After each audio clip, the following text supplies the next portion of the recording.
As we all know, the winemaker is the artist. Making wine is a kind of art. But in Hunter's Wine, there is an artist literally staying there, and he has his own studio on the winery. Artist Clary Neame has spent over 20 years as the artist in residence at Hunter's Winery. In 1970, Clary married Helen, a wonderful, vivacious redhead and his staunchest advocate. Helen also happens to have worked at Hunter's Cellar Door for more than 25 years. Clary took a picture of the vineyard, and now from his painting, we can see how beautiful the vineyard is.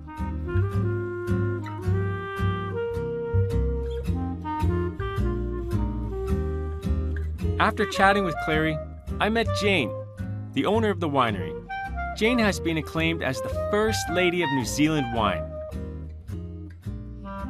Jane took over the helm when her husband Ernie passed away in 1986. Today, Jane is one of New Zealand's leading wine producers and ambassadors.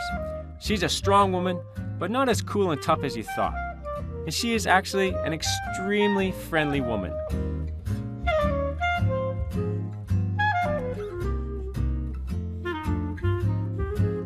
So we're going to see which Sauvignon works with the salmon the best. Okay. So we've got a stainless steel fermented. Okay. And we've got a Kaharoa, which is our oak aged Sauvignon Blanc.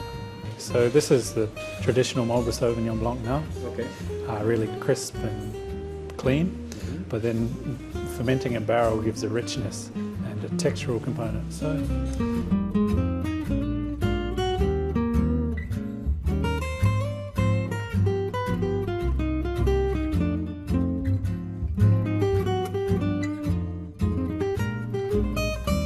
Jane, how did you get into the wine industry? Well, long story short, I grew up on a vineyard in South Australia. Oh wow, okay. So it's my always father, been in your blood, in your family? Yeah, my father and my grandfather and my uncles and now my cousins all had vineyards. So I see. when I went to university and did an agricultural science degree, I always said I was never going to end up in the wine industry. You knew it was going to happen. It was. No, I never was going to. You were never. Never going to end up in the wine industry. So I've ended up in the wine industry. But you did. So when I first came to Marlborough to work with another wine company, there were about 10 hectares of Sauvignon Blanc, and now there's something like 22,000 hectares of Sauvignon Blanc. Oh, wow, that's a huge growth. There was huge growth, big change, a lot of changes over the time. So, yeah. And a lot of changes in the style too, although with these two, we've always made the two different styles right from the first go. So we need you to try this one and see what you think of the difference in the two styles. I would love to.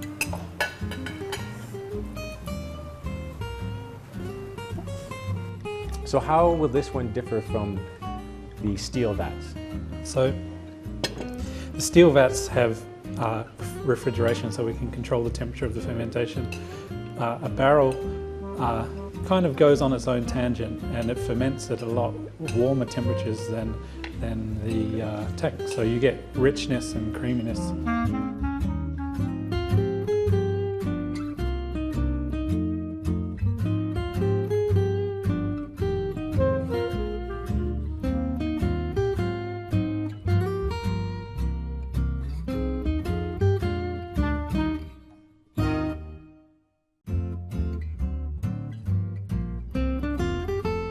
After seeing Marlborough, we will now head further south where we will travel to Wanaka. Wanaka is a place of spectacular beauty, and we're located here on the South Island of Lake Wanaka, which is in central Otago on the South Island of New Zealand. One of the main benefits of Wanaka is the continental climate. So this means that summers are going to be very dry and warm, and the winters are going to be drier and colder than other regions in this area. This is actually a perfect blend of nice hot days followed by cool nights. And that's going to have a great blend for balancing the intensity for wines and the characteristic of this region. The Ripon Vineyard is quite possibly the most beautiful and certainly the most photographed in the world. It is relatively isolated on Lake Wanaka in the south end of the South Island. Nick Mills, the winemaker here, will show us around the vineyard and winery. So everywhere I look, I see just life and family. You got the vineyard, you got a nice pond over there, and what is that over there I see? Well, that's where our father, the ashes of my father and my two sisters and my grandmother is. Just in front of us are where the placentas of the fifth generation of the family are, under the trees. It's a family vineyard. It's beautiful, beautiful. So it's really important for you as a wine grower to have the core and the essence of your family behind this. Yeah, the family and the brand. team and everything. Basically all of the, let's say, genetic information of this property can be brought together with the form of the cow manure and all the grasses and wildflowers and everything, and vines and prunings and everything can be brought together into compost and made into life. And we can inoculate the land every year with that life. So that goes out onto the vineyard, goes out onto the farm, goes back down into the soils, and then is drawn up by the plants, by the vines, and then issued into the fruit. Nick has played an integral part in the family business since the early 1980s. He established an interest in soil, vines, and wine during the early 90s. And since 2003, he is in charge of the whole winery. I just tasted the grapes. Now it's time for the wines. Let's have a look at the cellar door and see what they have to offer. Hello there. Hi, how are Welcome you doing? to Ripon. Very well, thanks. Nice How are to you? meet you, I'm Anthony. Let's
organic from its inception. The vineyard definitely has, and so in making it biodynamic, they have just upped it a bit, elevated that organic, taken it a step further, and using more of the forces that are naturally available to us in this world for a better result. I often see Ripon's Vineyard on many New Zealand postcards, and it has been a landmark for the Central Otago region. And in most of these postcards, there is someone riding a horse. So here at Ripon Winery, they're not just a winery and a vineyard.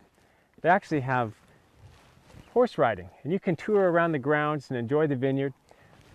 Right here is Pistol. We're going to go for a little ride. The horses do not belong to the winery. They actually belong to a horse riding tour company nearby. And the little girl in front of me is the owner's daughter. She is well trained with the horse. And she knows all the great routes on the vineyard. She's going to show me the best spots to enjoy the stunning views.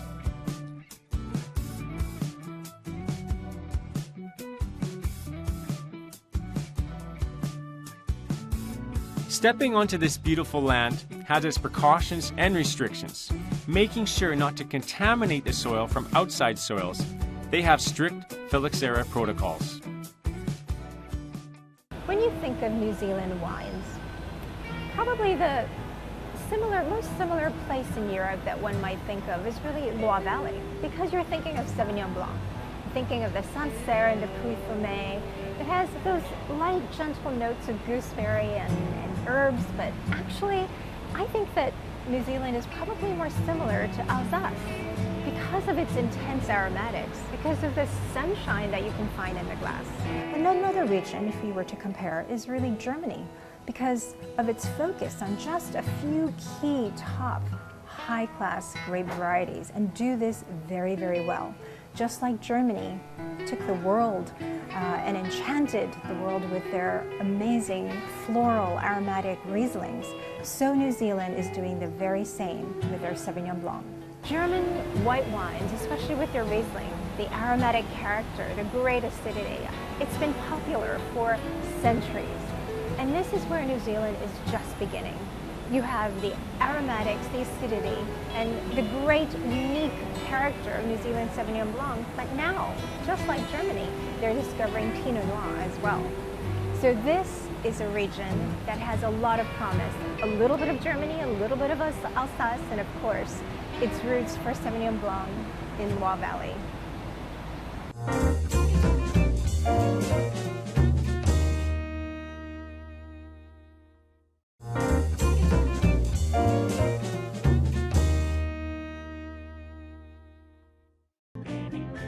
Around a 1-hour drive from Wanaka, you will arrive in Queenstown. And Queenstown is one of New Zealand's top travel destinations, and if you come to the region, you'll understand why. I'm lucky to spend just a few hours here, walking around the Sunday market. It's full of people here, tourists, locals, and they're all having a great time here. Look, I found some wine bottles that have been remade into clocks. How creative is that? Haha, Peter, your bottles are totally recyclable. I can see now. Although I didn't spend much time in Queenstown, this place is so beautiful, and I will never forget it.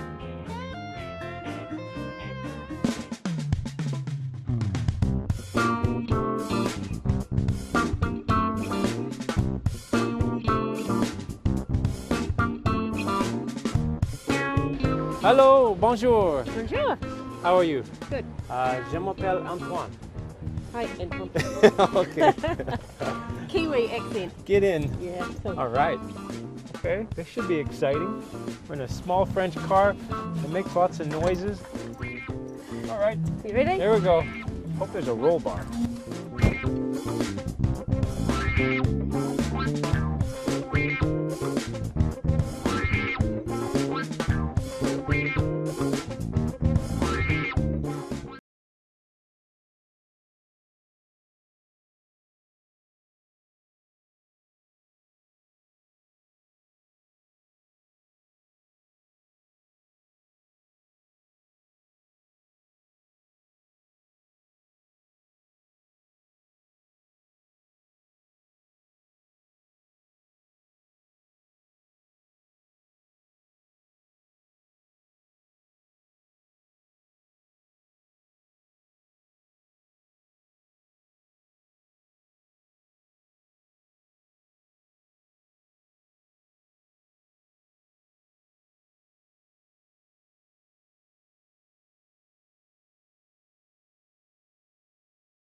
As well to New Zealand, and you can do this at a smaller scale. Grow your own grapes, open your own winery. Wow. What are some of the biggest challenges? The growing part is the easy part. The Okay. biggest challenge is getting your wine out to market, especially if you're not an outgoing marketing person. Sure. And but at the end of the day, what really matters is what goes into the bowl. Yeah.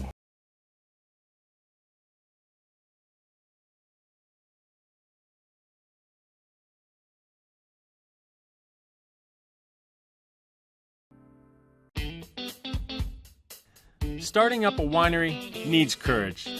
And the next thing I'm going to do also needs courage. It's skydiving.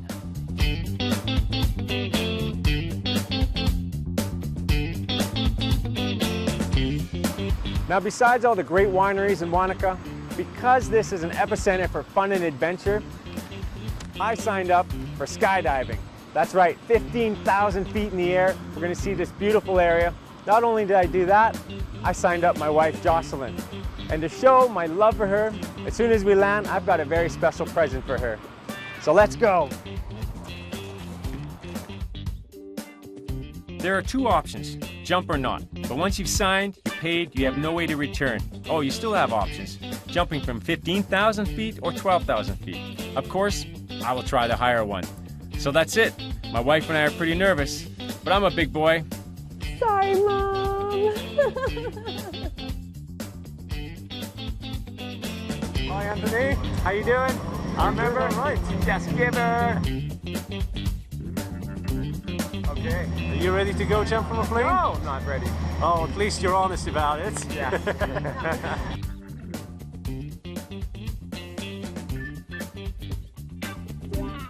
Okay, so we're on our way, and we're ready to get on the plane and see New Zealand from 15,000 feet up in the air. I'm starting to wonder if I made the right decision here. I heard that the most scariest part is not the free falling, it's actually the time when you're in the plane flying to the 15,000 feet and you look out the window and you see the ground far, far below. How was that? That was the craziest thing I've done in my life. Nice fun. Oh my gosh, that was crazy.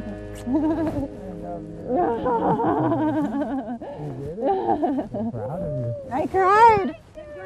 Thanks. Oh my gosh, thank you so much. Congratulations. Thank you so much. Thank you. Well done, guys. That was crazy. Thank you. And in vino veritas. Cheers. Cheers, my dear. Wow, the wine tastes even better now. After living through that, wine tastes much better, exactly. Yes, and Mom, I survived.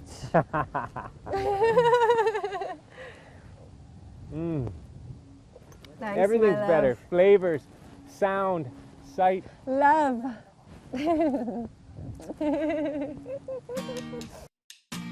And well, that's the end of the New Zealand trip. It's been a great experience for me. I visited a lot of wineries, and it's great to learn that most are growing grapes sustainably.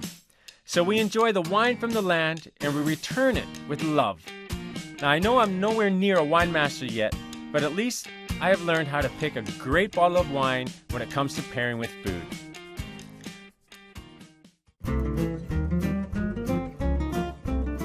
Bonjour, je suis Nicolas, bienvenue dans mon univers. Today we're going to do hachis parmentier. It's basically a beef pie. So the potato, you will start with the potato, cooking or baked or in a water. I would prefer in a water because you can use the juice from the potato. So you will cook nicely the potato. In the meantime, you're going to stir some beef mincemeat, add a bit of shallots and a bit of onions, cook it around 10 to 15 minutes. Then you will put it in a nice baking tray. You will finish the potato, the mashed potato, so crush the potato nicely, add a bit of butter at the end and a bit of juice to have a nice textures. Then you will pour that on the top of the beef, and all together you will cook it, bake it in the oven around 15-20 minutes until you have a nice crispy golden brown on top of it. And then it's ready to serve. So with this dish, I recommend wine from Loire Valley, Cabernet Franc like Bourgueil or even a Sancerre. It will match perfectly. Santé.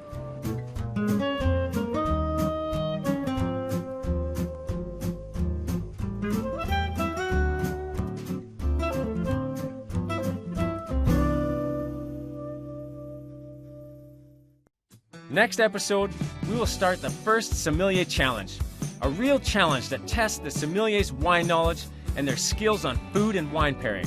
A fun and exciting contest, and we'll see who can be the sommelier extraordinaire.